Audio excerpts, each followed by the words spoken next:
Bienvenidos a Planeta Roma, un podcast donde encontrarán toda la información sobre la actualidad del equipo más importante de la capital italiana, la Roma, con la conducción de Sam Rubio y los análisis de David Coppa.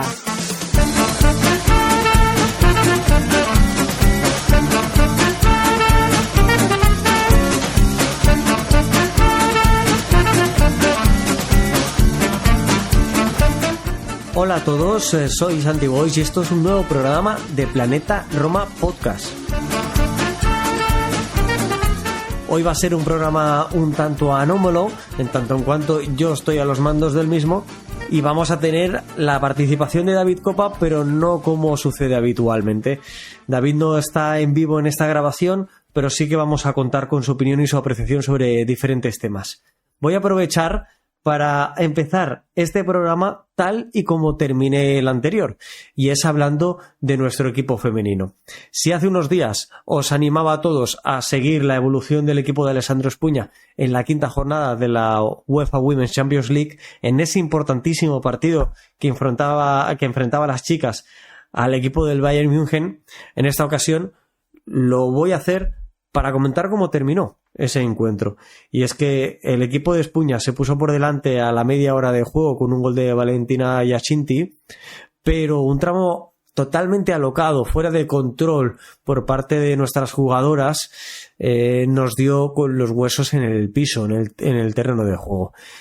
2 goles de Lea Schuller, la delantera centro del equipo bávaro, igualaron el tanto comentado de Giacinti y otro de Manuela Giuliano anotado en el 93. El primer gol de las bávaras fue en el 87, empatando a 1, y esa victoria que parecía que nos íbamos a llevar a la postre con el gol de nuestra capitana en el tiempo ya añadido, en el tiempo extra, sin embargo fue replicado nuevamente por Schuller 3 minutos después. Las sensaciones fueron malas debido a este resultado final y pudiendo tener muchísimas más opciones en cuanto a lo que respecta la clasificación de la Roma para la próxima fase, es decir, para la fase eliminatoria. Hay que recordar que debido a que solo hay 4 grupos y no 8, como sucede en la versión masculina de esta competición, no hay octavos de final, se pasa directamente a los cuartos de final. La Roma terminó la jornada quinta de la fase de grupos como la inició, siendo la última clasificada de su grupo con 5 puntos, en esta ocasión un punto más. ¿Qué es lo que nos espera en cuanto a la UEFA Women's Champions League? La próxima jornada, la que cierra la fase de grupos, día 30, a las 9 de la noche, la Roma viaja a Ámsterdam para disputar sus opciones de clasificación con el que ahora mismo es el segundo clasificado, el Ajax de Ámsterdam. Tan solo 1 punto por delante, 2 puntos por delante, por lo tanto la Roma necesita de la victoria. Sus opciones de clasificación pasan por lograr los 3 puntos en Ámsterdam y observar atentamente qué es lo que sucede en el otro grupo, en el otro partido del grupo, el cual el Bayern recibe al PSG. La Roma perdió contra el PSG en los 2 encuentros, ganó en Roma contra el Ajax de Ámsterdam.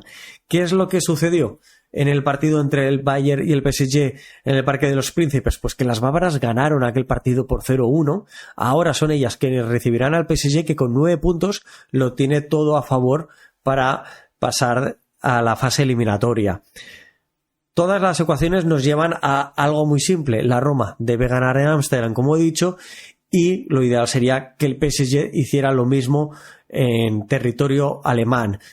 No obstante, ¿qué otra opción hay? Un empate. Un empate dejaría al Bayern con 7 puntos, ha igualado con el Ajax, en el caso de la hipótesis que estamos reseñando ahora, que es la victoria de la Roma en Ámsterdam, y lo que llevaría a encabezar el grupo con 10 puntos al PSG y la Roma seguirle en segundo lugar con 8 puntos. Esas son las opciones del equipo de Spugna para continuar su andadura en una UEFA Women's Champions League que ya preveíamos muy complicada, dada el grupo que ha tenido, a la que además tampoco podemos decir que nos haya acompañado la mala suerte. Es cierto que contra el PSG hemos sido netamente inferiores a ellas, pero este partido contra el Bayern podría haber sido un resultado diferente. cómo ha ido evolucionando también en las últimas horas el equipo femenino.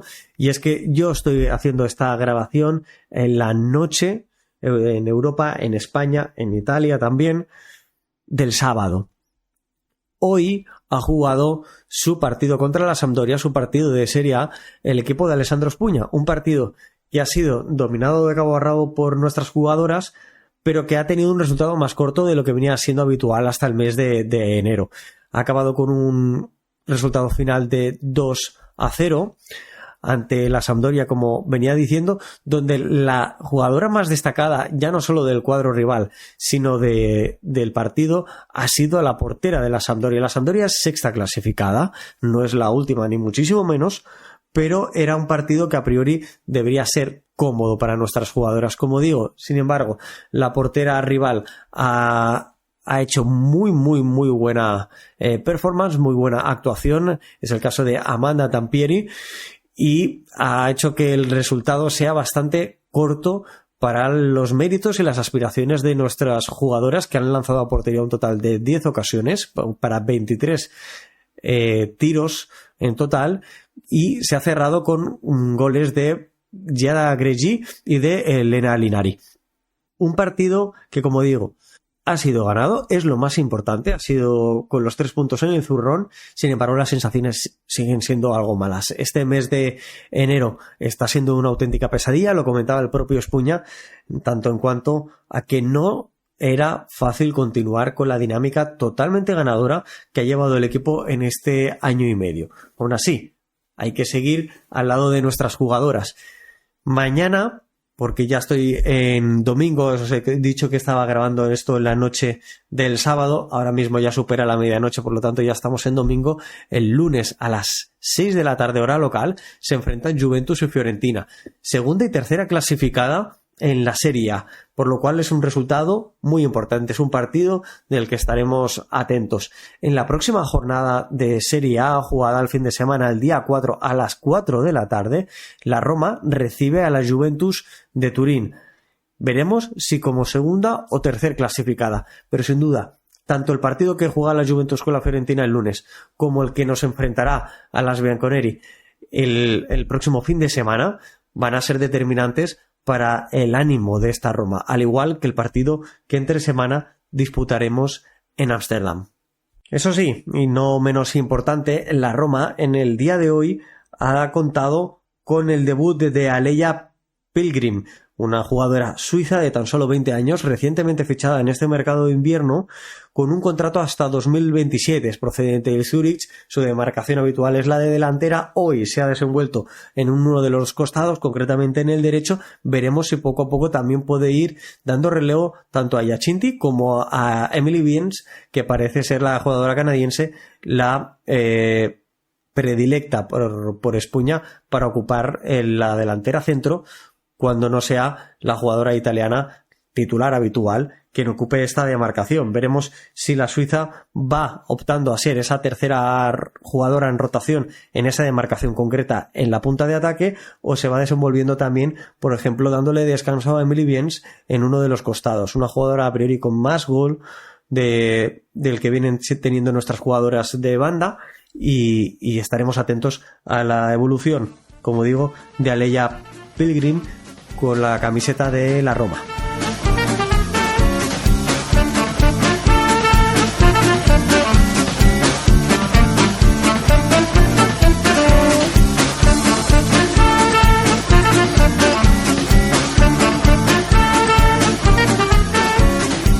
Seguimos para bingo y lo hacemos yéndonos ya al equipo masculino.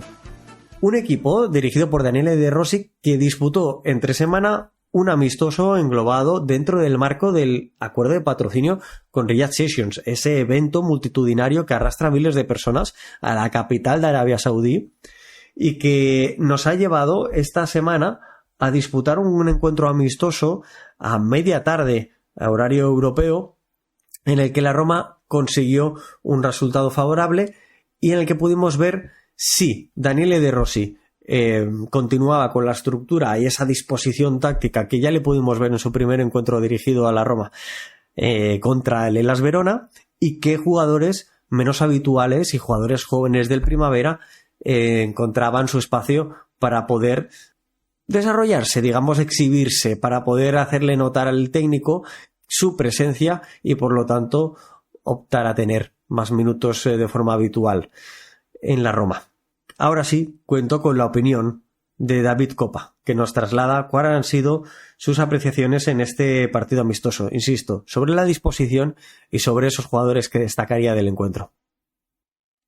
Bueno, Santi, pensando un poco en el partido de Riyadh entre Al-Shabab y Roma, que terminó con victoria para la Roma, 2-1, goles de Yannick Ferreira Carrasco de tiro libre y goles para la Roma de Joao Costa y Romelu Lukaku para cerrar el partido.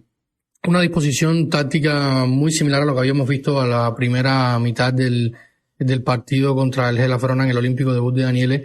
Por el resto fue muy similar, cambiando algunos protagonistas, cambiando algunos jugadores, manteniendo la línea de 4 en el fondo, dándole la oportunidad a algunos muchachos, sobre todo con Golic, que es uno de los defensores más talentosos que hemos tenido en los últimos tiempos, a pesar de que aún no está al nivel, por ejemplo, de un Dean Huijsen que llegó de la Juventus y tiene una edad muy similar. Se ve la diferencia en la calidad, pero Golic sin duda es uno de los mejores prospectos defensivos que tiene la Primavera. Arrancó de inicio, dejó algunos buenos puntos interesantes, jugó Šelić por la derecha, que no desentonó del todo, pero sabemos que es un jugador que tiene sus límites. Incluso se hablaba en los últimos días de que podría ser uno de los sacrificados para hacer llegar a otros jugadores en el mercado, como Angelino o el propio Baldanzi. Y luego jugó Pisili, que fue uno de los jugadores que Daniele De Rossi destacó en la mesa de prensa de su presentación y de los cual habló bastante bien, ¿no? Y se quedó sorprendido, dijo que cuando lo vio en el entrenamiento. Pisili fue titular ante los árabes del Al-Shabab, en un partido donde estuvo muy bien el muchacho, llevando bien los hilos, haciendo muy bien las transiciones, entendiéndose con el resto de sus compañeros. Y de hecho se hizo popular o viral una imagen que tras el partido Daniele De Rossi, al sustituirlo en la segunda parte a la altura del minuto 70 y tanto, conversaba con el joven Nicolò Pisili a pie de campo, explicándole ciertas situaciones de juego y conversando con él como solía ser el propio Daniele cuando era jugador. Recuerdo, por ejemplo, aquella situación puntual en el partido, en el histórico partido en San Siro, que dejó a Italia fuera del Mundial, cuando Gianpiero Ventura llamó a Daniele De Rossi y se puso a dar una disertación técnica de por qué no debería entrar él al campo y sí hacerlo Lorenzo Insigne cuando Italia necesitaba ganar el partido. Una de las tantas veces que Daniele hacía estos debates de fútbol a pie de campo, y como lo han dicho muchos de sus jugadores, ya era un entrenador estando en el campo. Hago esta acotación porque se han hecho muchas comparaciones, tristemente, diciendo que esté imitando a Guardiola, que esté imitando a tal, que es Daniele De Rossi. El que lo vio y lo vivió siempre fue así. Era un hombre que comunicaba mucho, hablaba mucho, y de hecho en este podcast yo mismo en alguna época, sobre todo en la época de Fonseca, incluso recuerdo que lo hablamos acá con Maxi Frigieri, nuestro amigo del diario Le, el tema de la comunicación, ¿no? Y con la salida de Daniele De Rossi se perdió mucha aquella comunicación en el campo, el hablar entre los compañeros, hablarse, tiene una marca, un grito en el campo de atención. Eso se perdió muchísimo en la Roma con la salida de Daniele De Rossi, que siempre fue así, un hombre muy comunicativo, de hablar y de explicar ciertas situaciones durante juegos en curso o en este caso ahora en la banda. Luego otro muchacho que me impresionó mucho fue Joao Costa. Lo hemos visto en la Primavera, pero ya verlo en un contexto algo diferente, con el primer equipo, anotando su primer gol como profesional para la Roma. Sin duda su velocidad, su regate, su habilidad, el 1-1, dejó también muy buenos pases, hizo un gran pase a Romelu Lukaku en una de las fracciones de juego que pudo haber terminado también en gol, pero que luego no desembocó en esto. Otro muchacho que me llamó la atención fue Filippo Reale, un lateral que entró partido en curso, que es de la sub-18. Me impresionó sobre todo por su físico, que un muchacho que se ve que ha evolucionado muy rápido físicamente, y que, visto por ejemplo, comparo con Zalewski, con algún otro chico, o el mismo Eduardo Boga cuando llegó al primer equipo, físicamente se ve que está pronto, como dicen en Italia, para quizás el fútbol de los grandes. Tiene talento, hay que seguirlo. Y luego otro de los muchachos que también pudimos ver fue a Pagano, perdón, que ha estado también ya teniendo dinámica de primer equipo, en que han sido insertados en esta dinámica de primer equipo por José Mourinho. Hizo la pretemporada con el primer equipo. En fin, yo creo que la idea táctica se mantiene, el trabajo se mantiene, aunque dijo Daniele De Rossi después del partido que era un viaje y un amistoso que trastocaba los planes, sobre todo porque imagino que Daniele quiere estar día, tarde y noche en Trigoria preparando esta segunda mitad de temporada, trabajando, estudiando y hablando con los jugadores, y sin duda 12 horas de vuelo entre ida y vuelta sinceramente trastocan los planes. Pero bueno, ya al final también es un partido que sirve para ver ciertas cosas, ver ciertos jugadores.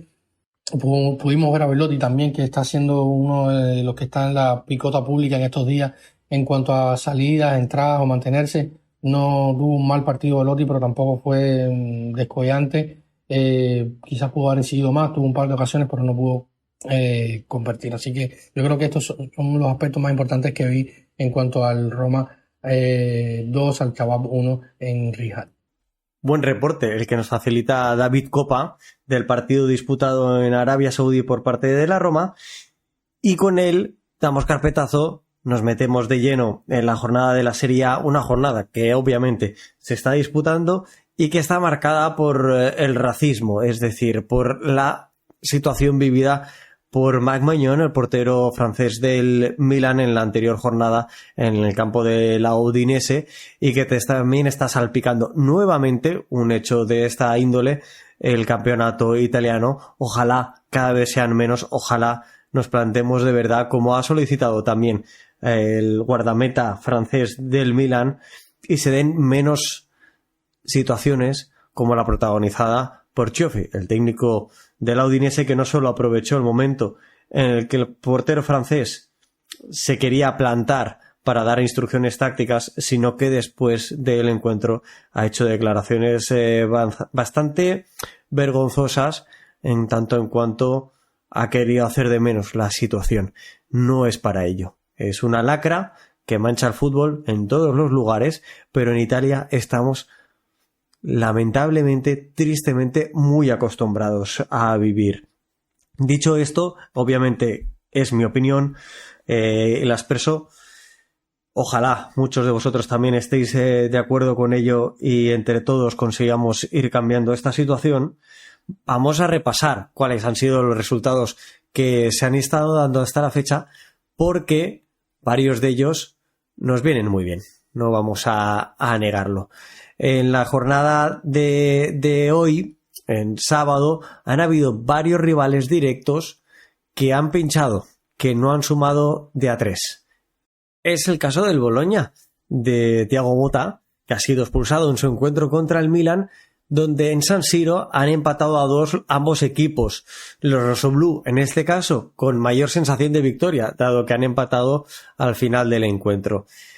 Otro rival directo que ha disputado su encuentro ya ha sido el Atalanta, que ha ganado 2-0 a la Udinese, y otro que podríamos empezar a tener en cuenta es el Torino, que después de su victoria el viernes en casa del Cagliari, en Cerdeña, por 1-2, se aproxima y mucho a la Roma y a estos contendientes que tenemos por esa cuarta posición de Liga de Campeones o por las plazas de UEFA Europa League y de UEFA Conference League. La Juventus ha empatado a 1, es cierto que la Juventus lucha por el Scudetto y esa no es nuestra batalla, pero es el otro partido que se ha disputado hasta el momento.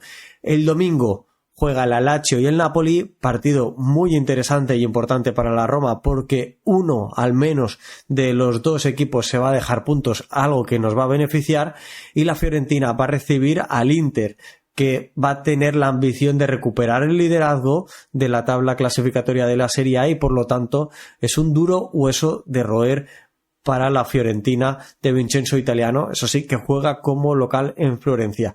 ¿Quién cierra la jornada? Nosotros. Hacemos una visita en Salerno, estadio cercano, para vernos las caras con una salernitana que no está atravesando su mejor momento de la temporada, ya que ahora mismo no deja de ser el farolillo rojo de la tabla clasificatoria con 12 puntos.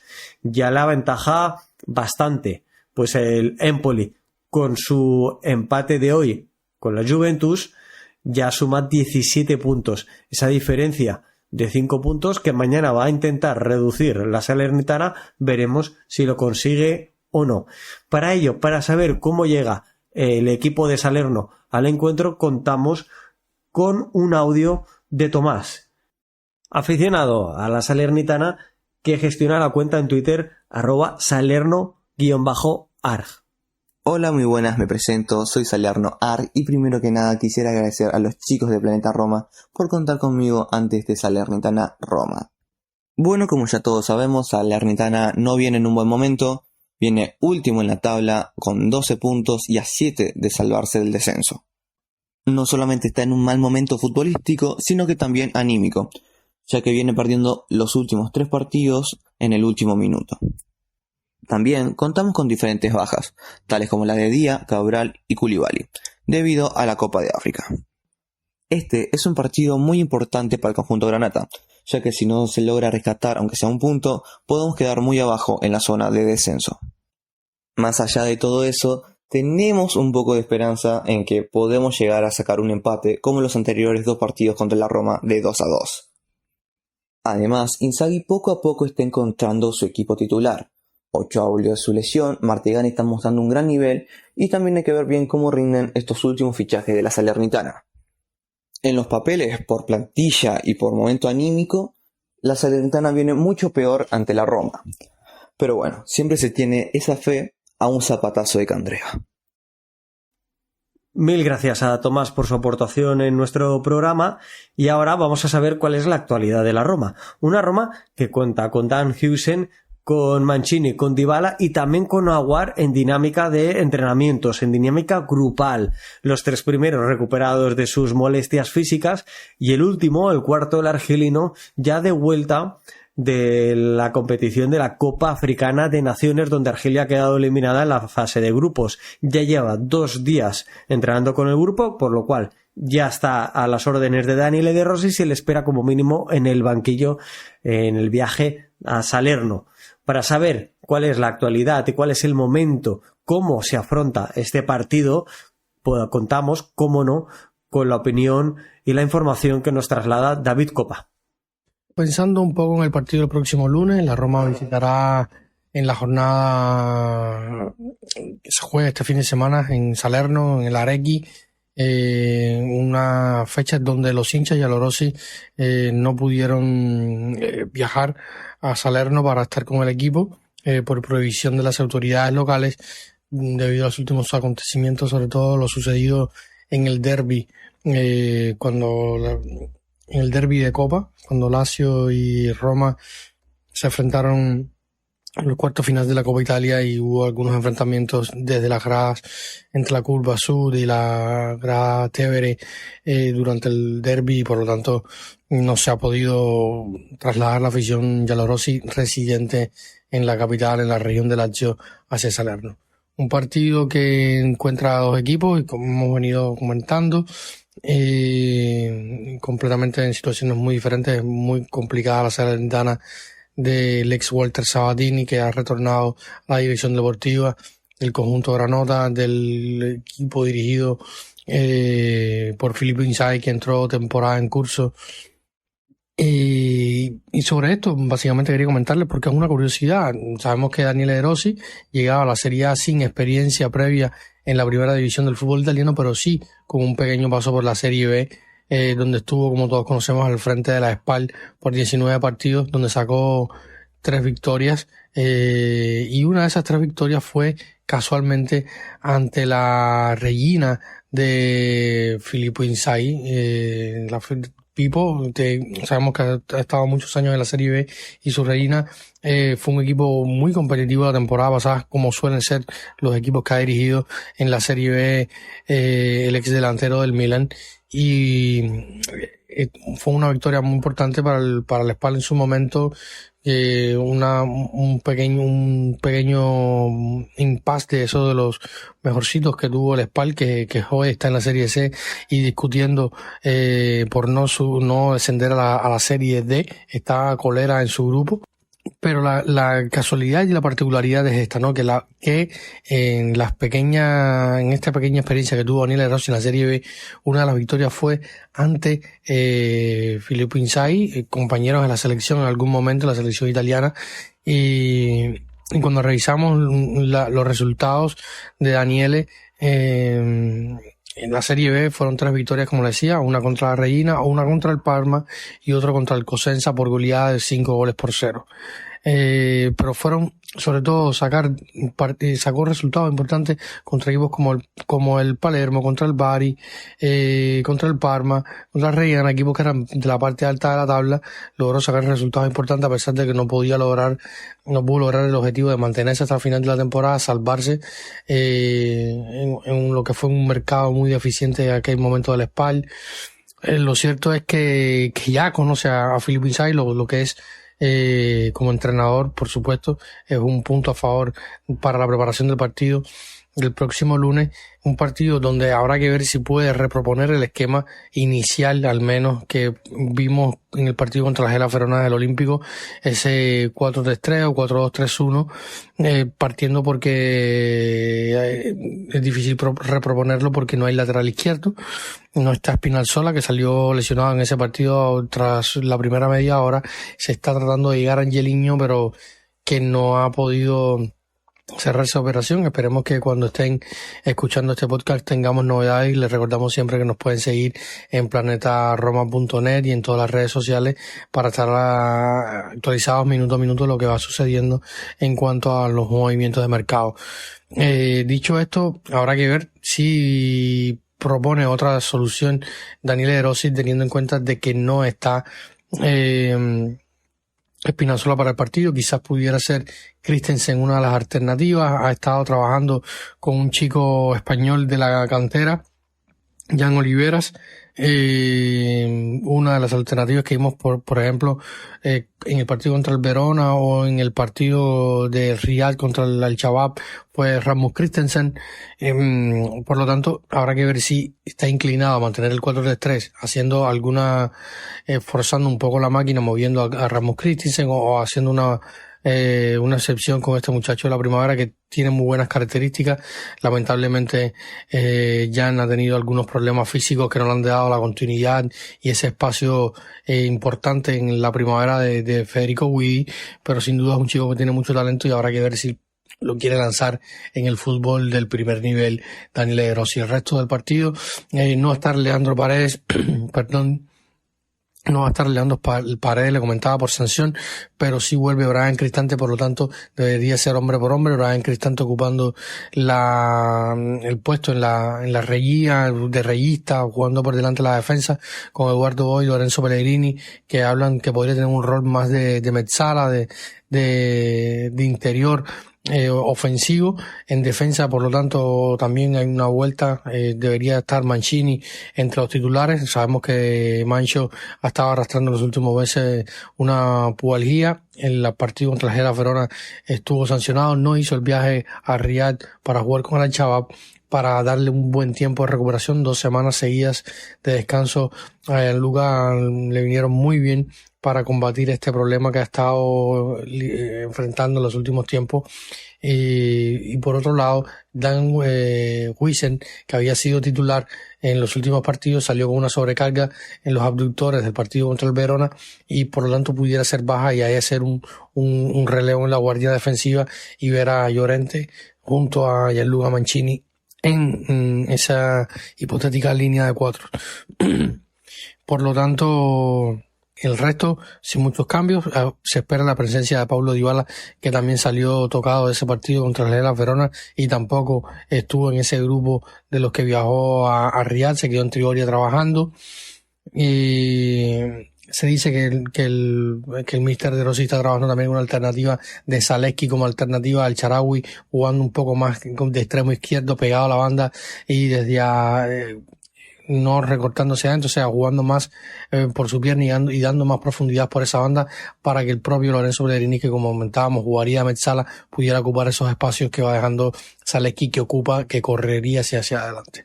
Lo cierto es que se está haciendo mucho trabajo en Trigoria, un partido que hay que ganar de 3 puntos para seguir en ese tren persiguiendo los puestos Champions y para tratar de lograr el objetivo a fin de temporada en este grupo de pequeños partidos donde la esperanza es poder sumar 9 de 9 posibles contra Hellas Verona, Salernitana y Cagliari, que ha perdido en esta fecha, abriendo la fecha en el partido ante Torino 2-1, un partido donde Iván Milinkovic-Savic fue figura y no le permitió al conjunto de don Claudio Ranieri sacar los 3 puntos. Así que era esta la pequeña curiosidad que quería comentarles. Y lo que es muy bueno para la Roma, ¿no? Que ya Daniele De Rossi se ha enfrentado a Filippo Inzaghi como entrenador y le da un conocimiento táctico de cuál puede ser la idea de Super Pipo. Así que muchas gracias por estar siempre. Recuerden que siempre pueden estar conectados a Planeta Roma y escuchar siempre nuestros podcasts. Así que un saludo tengan todos y nos estamos viendo próximamente.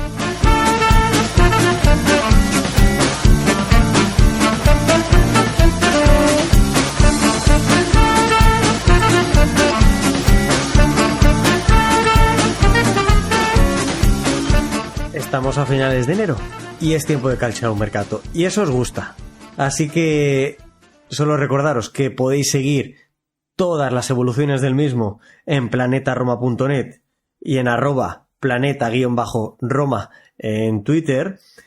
Y ahora os voy a desgranar cuáles han sido los últimos movimientos, lo más destacado de estos últimos días en clave romanista. La primera de ellas, una salida confirmada y que además nos deja caja, nos hace un poquito contentos en ese aspecto, y es la salida de Matías Viña. El lateral izquierdo uruguayo estaba cedido en el Sassuolo, se ha roto esa cesión a mitad de la misma, por el cual la Roma ha tenido que pagar $500,000 de euros al cuadro negroverde, pero ha ingresado 8,1 millones más 1 en variables del Flamengo.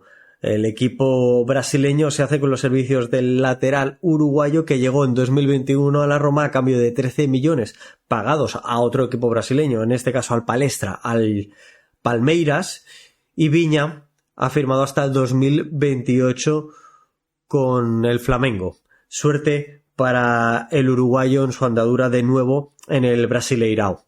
Otro segundo punto, algo bastante más anecdótico porque nos coge un poquito más lejos a nosotros, no nos afecta directamente, y es el caso de Nemanja Matic, que deja el Rennes por el Olympique Lyonnais, por el Lyon, el cuadro francés, hasta 2026, un equipo que apenas ha salido esta jornada de forma momentánea de la parte baja clasificatoria de la Ligue 1. Veremos cómo acaba la temporada. Sin duda tienen plantilla para estar fuera, pero la temporada que han ido haciendo los jugadores del Olympique Lyonnais no ha sido buena. De refuerzo de lujo en ese aspecto, con un Nemanja Matic que ha sido mucho más noticia por su parte extradeportiva que deportiva, ¿no? Su rendimiento dentro del terreno de juego en las últimas semanas, algo que nos ha removido, algo que nos ha hecho recordar también su salida de la Roma. En tercer lugar, Davide Mastrantonio, jugador portero, en este caso guardameta de la Roma, que viene estando cedido en el Monterossi del grupo C de Serie C. No ha visto minutos apenas en lo que va de temporada y todo apunta a que se romperá esa cesión para cambiar de equipo y cambiar de grupo, pero no de categoría. Seguiría en la Serie C, en este caso en el Pro Vercelli, en el grupo A. Eso sí, el Pro Vercelli, un cuadro mítico y que logró levantar el Scudetto, o mejor dicho, la Liga Italiana en sus primeras ediciones, ahora mismo va en quinta posición. Sin embargo, en el grupo C, quien cerra es su hasta ahora equipo, el Monterossi. Veremos cómo evoluciona el jugador, cómo evoluciona Mastrantonio para lograr tener más minutos, más protagonismo y ir progresando en su desarrollo como futbolista. En cuanto a las salidas, unas salidas que se antojan muy muy necesarias e importantes para que se acaben dando las entradas en el equipo de Daniele De Rossi. En la rampa de salida está Kumbula, a priori con interés de Cremonese, Empoli, Genoa y Torino. Todo apunta a que el cuadro granata podría ser su destino final.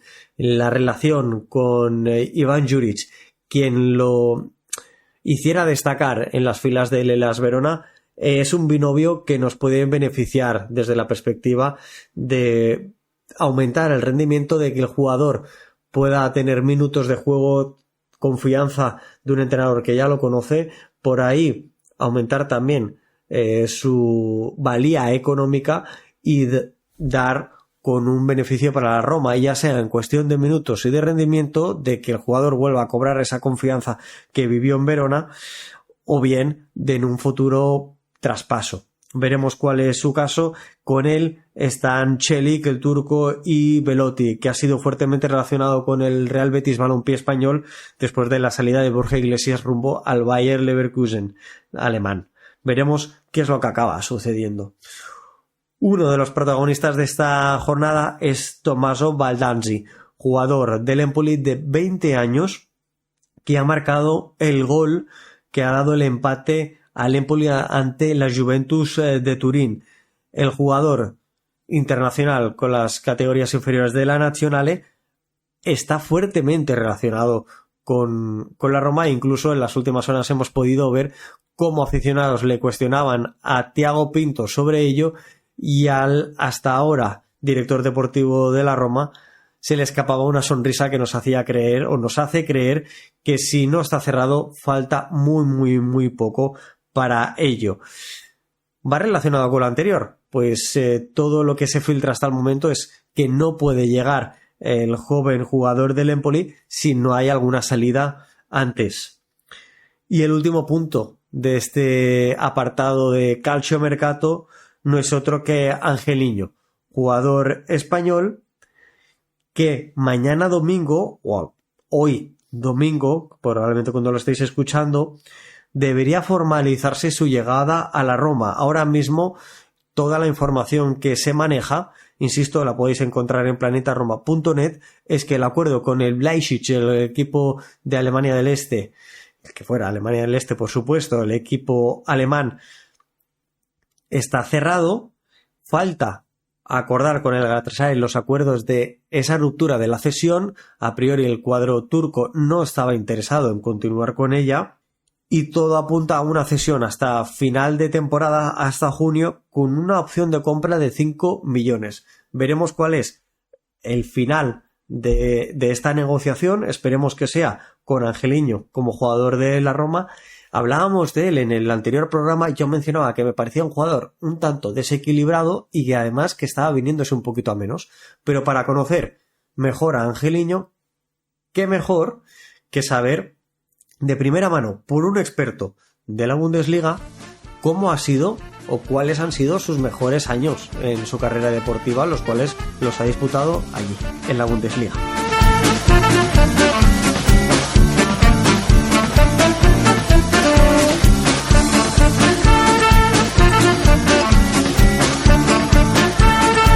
Muchísimos son los rumores, tantos como páginas escritas en los portales web, que nos llevan a entender que Angeliño, jugador español, está muy cerca de ser uno de los fichajes de este tramo final del mercado invernal para nuestra Roma. Para saber más de Angeliño y de su posible encaje en el equipo, tengo el placer de hablar con Sar Gutiérrez, experto en Bundesliga, donde los haya. Lo podéis, seguramente muchos de vosotros lo habéis oído en algún que otro programa, incluso también de Planeta Roma, y lo seguiréis en Twitter. Así que la recomendación, si no lo hacéis, es algo que debéis hacer. Y Shark, ¿cómo estás? Bueno, estamos. Bastante. Gracias por la invitación, Santi. Yo, por supuesto, colaborar con Planeta Roma, pues no me es extraño. Y vamos a hablar un ratito de Angeliño, ¿no? Que es actualidad. Sí, como decía, Sark en Twitter, yo le voy a seguir llamando Twitter, creo que como yo muchísima más gente, sí. @Sar Gutiérrez en Twitter lo podéis seguir, habla muchísimo de la Bundesliga, obviamente de su equipo, de Las Palmas, pero insisto, para aquellos que nos gusta el fútbol germano, vale la pena. En ese fútbol, Angeliño desarrolló una parte de su trayectoria deportiva.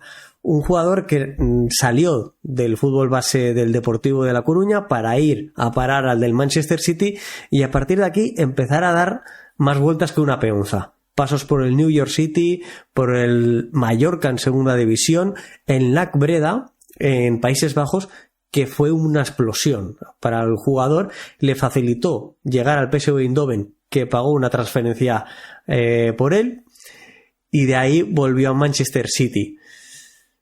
A nivel de números, ese paso por Países Bajos es evidente que es el que justifica que el City apueste por su retorno y luego se pueda nutrir económicamente de un traspaso a la Bundesliga, en este caso al RB Leipzig.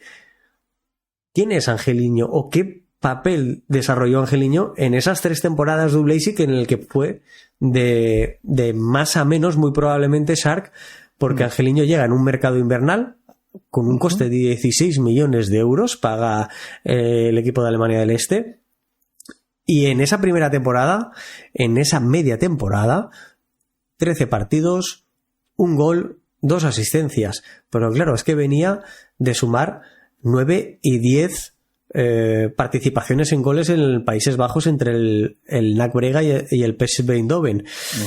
Las expectativas eran buenas, sin duda alguna. Bueno, también hay que entender un poco el lore, ¿no? El contexto en el que ficha el Leipzig. El Leipzig es un equipo que ahora mismo lleva una política de fichajes, de contrataciones que suelen estar basados en jóvenes promesas, principalmente, aderezadas con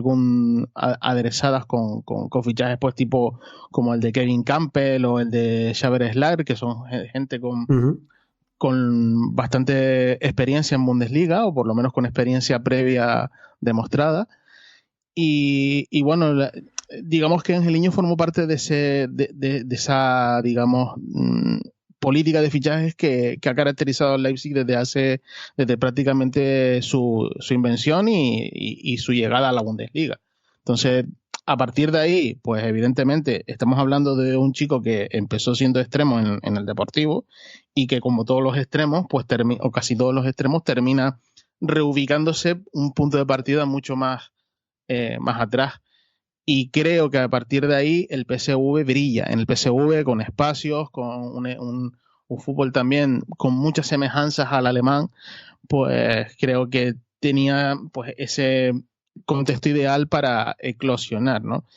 Sí es verdad que, como bien dices, el City era propietario de sus derechos. Es verdad que en el City o en el Manchester City no juega prácticamente nada, porque ahí Guardiola decidió pues en su momento pensar en otros jugadores.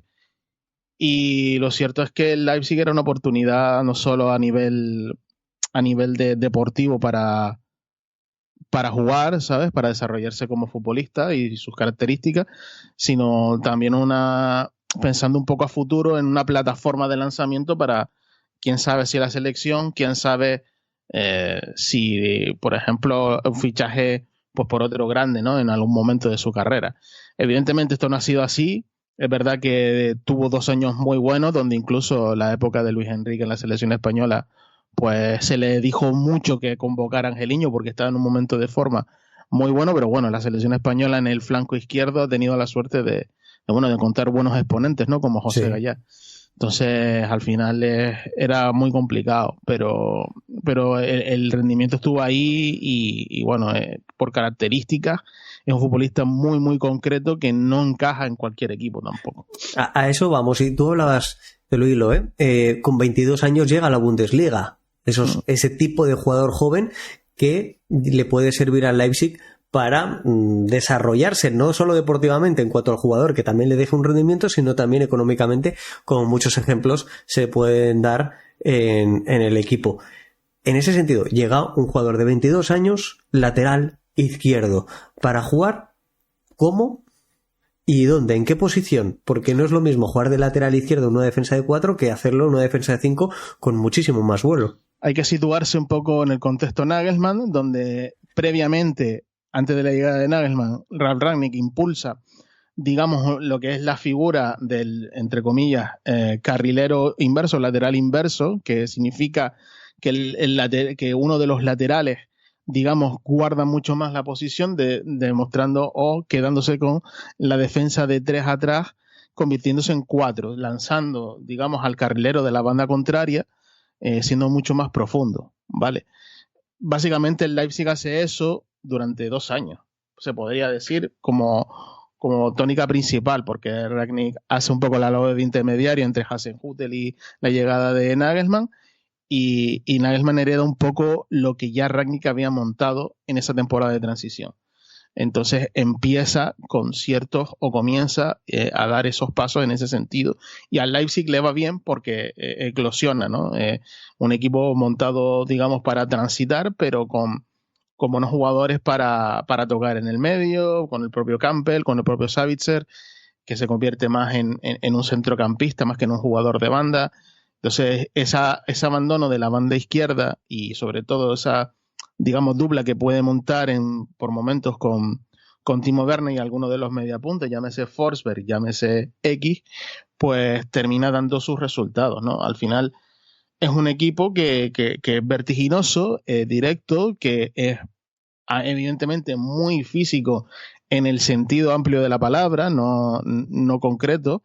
Entonces, al final Angelino encaja en eso, ¿no? Es un jugador que te llega desde atrás, te llega con bastante fuerza, busca el centro lateral casi siempre, cuando no tiene problemas a la hora de definir, aunque no sea un definidor per se, pero tiene un muy buen golpeo y muy fuerte, muy contundente, lo cual adivina que tiene una técnica de golpeo bastante definida, y al final eso benefició al Leipzig durante cerca de 1 año y medio, 2 años, ¿vale? Está el golpeo, esa, digamos, buen hacer con su pie izquierdo entre sus virtudes. ¿Está en ese lugar de virtudes o deficiencias? ¿Dónde colocaríamos, por ejemplo, la toma de decisiones? Algo sumamente importante a la hora de ganar la línea de fondo. Hombre, yo creo que ha aprendido a tomar decisiones. Es decir, al principio yo creo que era un jugador mucho más alocado en ese sentido. Es decir, era más inmediato, porque además el fútbol del Leipzig te pide eso. Te pide que seas rápido en tomar decisiones. Porque en cuanto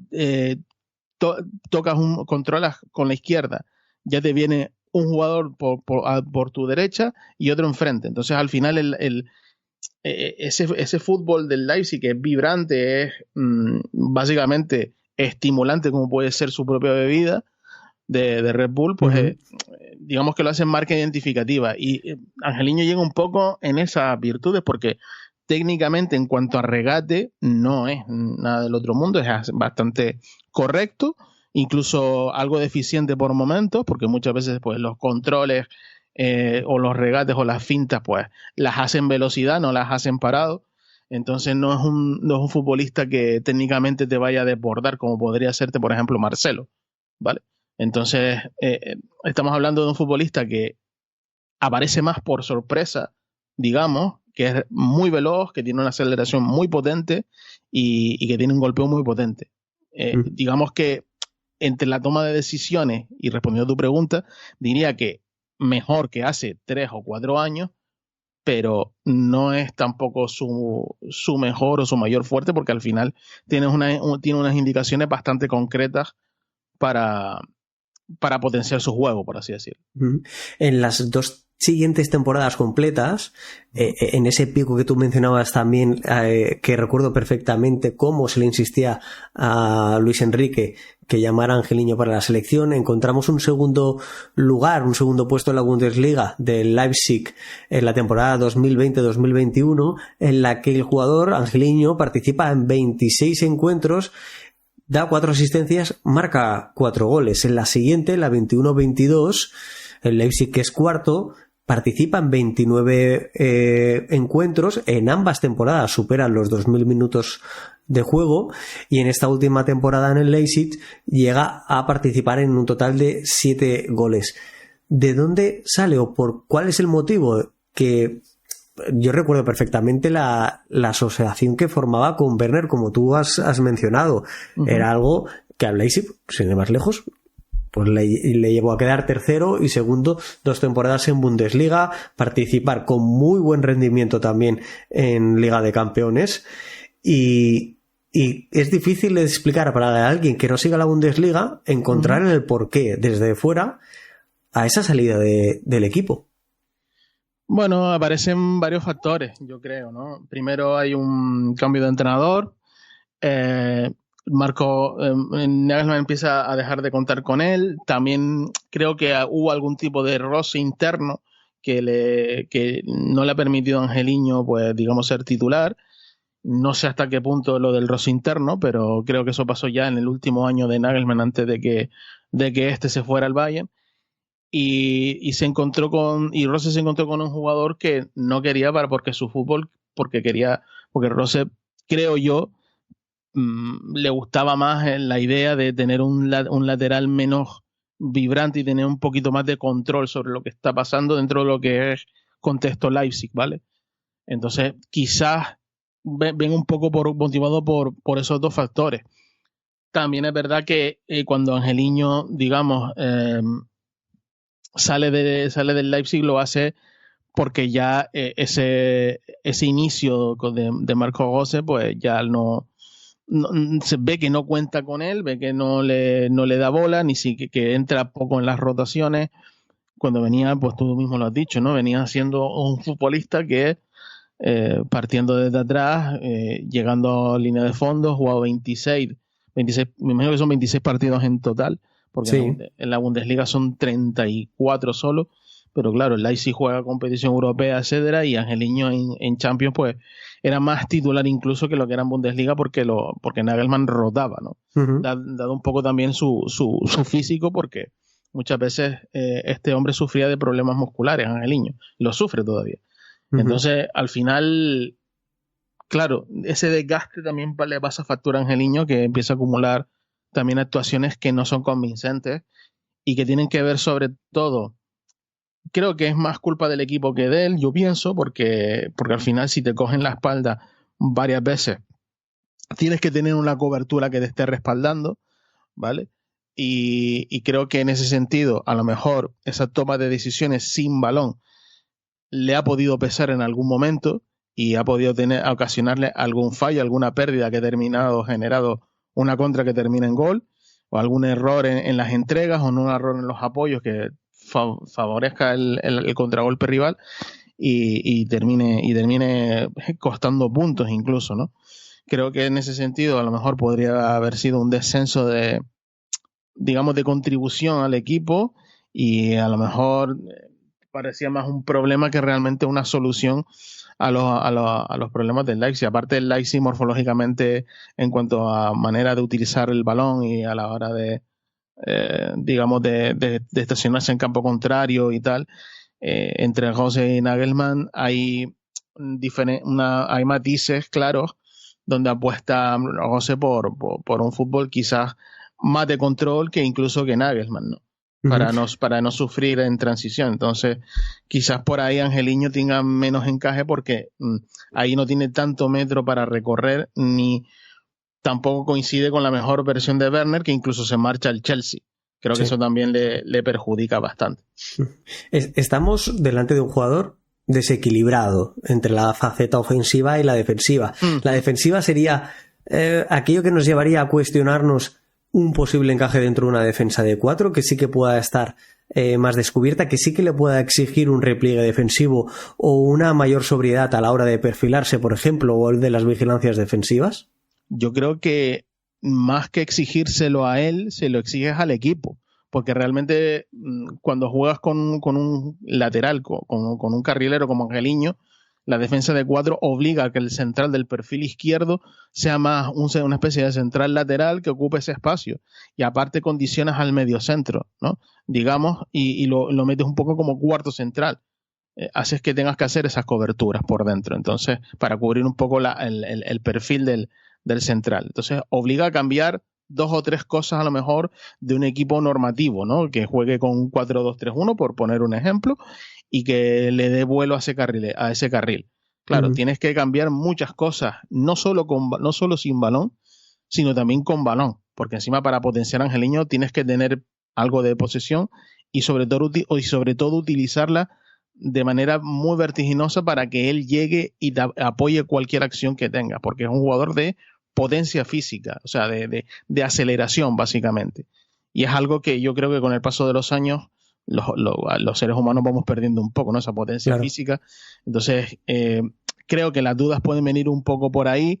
Creo que si hay que reconvertir a Angeliño, tiene que ser un poco de ese prisma, ¿no? De hacerle tomar mejores decisiones en parado y que termine siendo un futbolista que dé apoyo constante, tanto si el delantero se abre a una banda para buscar o generar superioridad en el carril izquierdo, como si lo hace por dentro, como si dobla por dentro. Al final es un jugador que también, pues bueno, como te digo, puede jugar también incluso de doble lateral, ¿no? En este caso, qué sé yo, si la Roma puede utilizar un 4-4-2 bastante prototipo, sí, con bandas que puedan, digamos, generar o que sea bastante protagonista por banda, que es un poco también lo que le pasó en ese momento cuando llega al Leipzig, donde el Leipzig, digamos, utiliza las bandas como punto de entrada o de conexión para generar peligro. Pues en el caso de la Roma podría ser una cosa así, ¿no? Ser un poco lateral con un jugador defensivo o un extremo defensivo, por así decirlo, y esto es, seguramente los que me hayan jugado el FM me van a entender, que sea un jugador que condicione cosas, que toque cosas, pero que le permita explotar llegando desde atrás. Creo que esa es su mejor faceta, la de sorprender, más que la de un juego posicional o juego de posición donde él aprovecha eso, porque técnicamente, ya te digo, no tiene ese potencial como lo puede tener en su golpeo o a la hora de aprovechar espacio. Angeliño pasó 3 temporadas o 2 temporadas y media en el Leipzig. Ya he mencionado la campaña pues 2021 en la que llega, pero también en la que llega, digamos, a hacerlo completa por primera vez, en la que hace también mejores números, la 21-22 en las filas del Leipzig, y una última temporada en Bundesliga cedido en el Hoffenheim, el equipo de Semhin, sí, donde también disputa 33 partidos de Bundesliga, otros 2 de FB Pokal. Como antes mencionaba Sark, es evidente, los datos que yo mencionaba y hacía referencia son únicamente de Bundesliga. Si aquí le incluimos Champions y de FB Pokal, en el caso de Leipzig, estamos hablando de un jugador que supera la treintena de partidos por temporada e incluso la decena de participaciones en gol, su temporada fetiche, como he mencionado, incluso llegando a unas 17 participaciones de gol, que partiendo desde un lateral explican ese hype, como dicen los jóvenes a día de hoy, que hubo con el jugador español. ¿Cómo fue su última etapa en el Hoffenheim? Porque creo que ya no es únicamente él, sino el equipo sufrió realmente para mantener la categoría de ese año, y quizás explique, no sé si decir descenso a los infiernos, porque no quiero yo cuestionar la calidad de una liga turca, pero que evidentemente no está al nivel de la liga alemana a día de hoy. Yo creo que, con todo respeto a la liga turca, cuando tú vienes de una liga como la alemana, es porque has bajado un escalón. O sea, yo creo que estás bajando 1 o 2 escalones. Igual que ahora sabemos que Sacha Boey puede llegar al Bayern, y es como la tercera opción, ¿vale? Por poner un ejemplo. Cuando llegas a la liga turca realmente es porque tu flechita está para abajo, ¿sabes? Es que yo lo entiendo así. Sí. Entonces, al final, ese tipo de perfil en Turquía, tal, lo que he leído y he entendido a gente que sigue la liga turca, es que le puedan potenciar, digamos, a los jugadores locales, digamos, y al fútbol local, una especie de modelo en el que fijarse. Vale, entonces, eso cuando tienes 29, 30 años es comprensible. Pero claro, es que Angeliño llegado con 26. Sí, exactamente. Entonces, claro, ahí se entiende más que es más una cuestión de quiere más minutos, ganando también más o menos con el mismo sueldo que tenía en Leipzig, y no perder competición europea, que al final es exposición. Y al final, como el Galatasaray también juega competición europea, pues por eso llegó ahí. pero en el caso me explican el caso del Hoffenheim.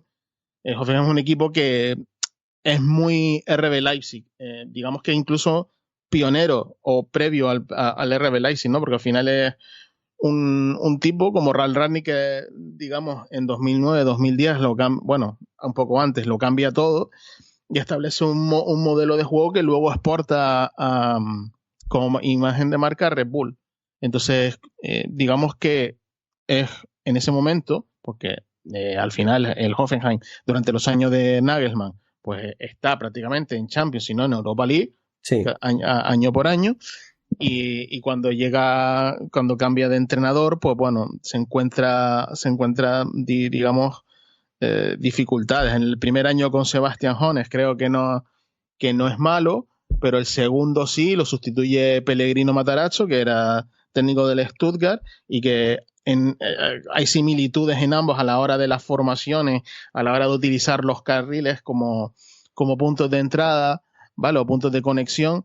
Y en el caso del Hoffenheim se vio favorecido porque en la izquierda, pues bueno, tenía a Robert Skop, creo que se llama Robert Skop, como carrilero, y era digamos un jugador igual que Angelino, pero readaptado más tarde. Entonces, esas carencias, sobre todo a la hora del retorno, que Angelino al final, a la hora de retornar, pues tiene ese carácter corrector, por así decirlo, por velocidad al menos. Skop no lo tenía, entonces al final se asienta en la banda izquierda y le permite a Skop jugar a una altura mayor, donde pueda explotar un poco más. Es verdad que el Hoffenheim, pues en Alemania tiene la fama de ser un equipo muy ofensivo, que se ve muy expuesto la mayoría de las veces tras la pérdida, y que sufre en ese sentido porque no tiene calidad suficiente a nivel defensivo para jugar. Yo creo que incluso a otra cosa porque es, digamos, identidad del club. Ya está, sí, no es otra cosa. Muy bien, Shark, muchísimas gracias por ayudarnos a entender el paso de Angelino en la Bundesliga. Como he dicho en la introducción, creo que la parte más importante y relevante en el ámbito o la carrera profesional del jugador español y que nos pueda hacer encajar o más o menos una posible llegada, que todo parece indicar que se pueda producir en las próximas horas a la Roma. Así que te lo agradezco mucho, Shark. Hacía mucho tiempo que no hablaba contigo y para mí siempre es una buena experiencia y una alegría. Para mí es un placer colaborar con ustedes y hace que uno se sienta un poquito más útil, siempre lo digo. Un placer, Santi. Gracias a Shark nos podemos hacer una idea de cómo podía encajar Angelino en el esquema táctico, en la idea de juego que está desarrollando Daniele De Rossi, aunque sí que bien es cierto, yo después de la charla con el bueno de Shark acabo teniendo la sensación de que Angelino nos hubiera cuadrado fenomenal en la antigua idea de juego de Mourinho, haciendo digamos las veces de Spinazzola, donde Spinazzola no acababa de definir bien, sus centros siempre iban mal dados y quizás Angelino aquí nos habría sido de gran ayuda. Veremos cómo puede encajarlo Daniele De Rossi, veremos si es algo, quizás conozcamos más adelante, si es algo que ya venía tratándose antes de la destitución del técnico luso, o si por contra Daniele De Rossi ha sido quien ha dado el visto bueno final para dicha contratación, que insisto, ahora mismo cuando yo estoy grabando no es oficial. ¿Qué es lo que necesitamos saber de Angelino? ¿Qué es lo último que nos queda? Pues qué es lo que le ha pasado al jugador español en sus meses en Turquía. ¿A qué se debe los pocos minutos de juego? Y para ello tenemos una opinión contrastada, una opinión de primera mano de Alejandro Parra, experto en la Liga Turca. Un placer estar por Planeta Roma nuevamente después de ya un largo tiempo para comentar sobre un nuevo fichaje de la Roma, un fichaje que aunque ilusiona su actualidad, o sea, aunque su actualidad no es la mejor, vamos a decirlo así, ilusiona bastante por el rendimiento que ofreció en Alemania, ofreció en las grandes competiciones europeas. Así que yo creo que si De Rossi termina dándole ese grado de importancia y termina haciéndole rendir, yo creo que va a ser un fichaje buenísimo para la Roma.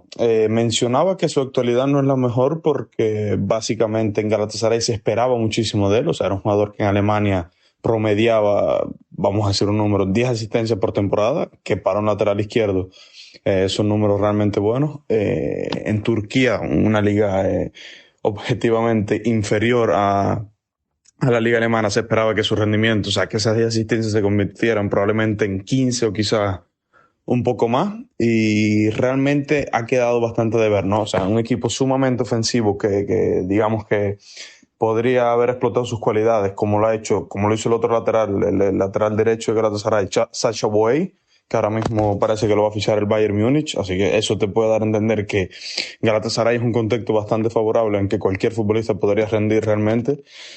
Angelino siempre dejó una imagen de que era un quiero pero no puedo constante, ¿no? O sea, aportaba, en ataque siempre se le veía activo, a pesar de que no llegara en tema números, no llegar a sumar, siempre se le veía activo, siempre se le veía dando muestras de que podía hacer daño por ese costado izquierdo. A nivel defensivo siempre dejó muchísimo de ver, o sea, pero eso es una cualidad que yo creo que en Alemania también tenía. A nivel defensivo, a mí no me parece personalmente el mejor lateral de izquierdo del mundo en ese sentido.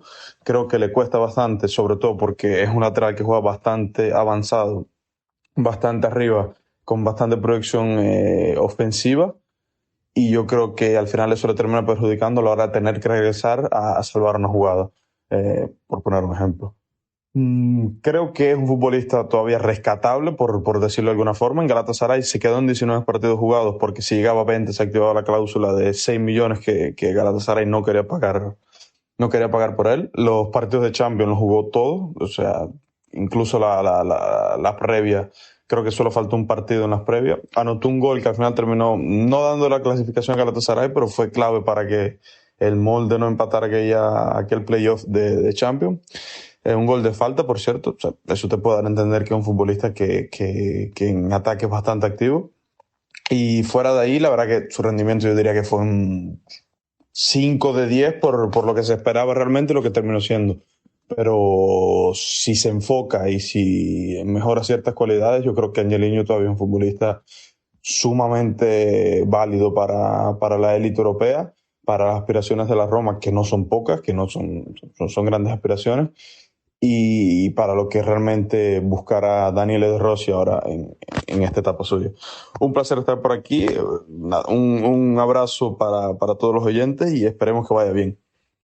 Gracias a Alejandro por traernos qué es lo que le ha sucedido a Angelino en la Liga Turca, el porqué de sus pocos minutos. Ahora lo conocemos, una cláusula que el equipo turco no estaba dispuesto a hacer frente, así que creo que tenemos suficiente información para valorar la llegada de Angelino, para ilusionarnos o estar más a la expectativa con sus prestaciones deportivas.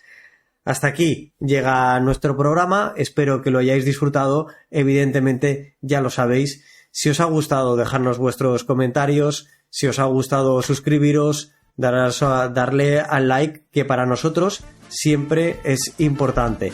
Muchísimas gracias y como sabéis siempre Forza Roma.